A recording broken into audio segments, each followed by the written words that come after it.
నర్సరావుపేట రోడ్డులోని 23వ వార్డులో గత 35 సంవత్సరాలుగా అనుభవిస్తున్న డంపింగ్ యార్డు సమస్య రాష్ట్ర జలవనరుల శాఖ మంత్రి అంబటి రాంబాబు ప్రత్యేక చొరవతో పరిష్కారమైంది.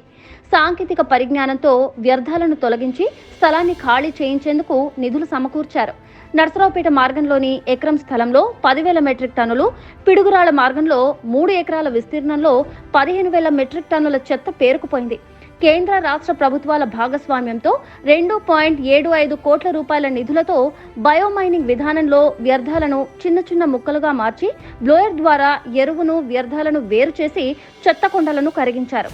వీటిలో ముందుగా నర్సరావుపేట మార్గంలోని వ్యర్థాలను వేరు చేయడం పూర్తయింది. 26, 27, 28, 29 వార్డులో ఉన్న మార్గంలో డంపింగ్ యార్డ్లో కూడా వ్యర్థాలను తొలగించడం పూర్తి కావచ్చింది. ఖాళీ స్థలంలో పర్యావరణ హిత వాతావరణంతో పార్క్ ఏర్పాటు చేస్తామని మంత్రి అంబటి ప్రకటించారు. అంబటి చిత్తశుద్ధితో చేస్తున్న కృషితో పట్టణంలో పేరుకుపోయిన డంపింగ్ యార్డ్ సమస్య పరిష్కారమైంది.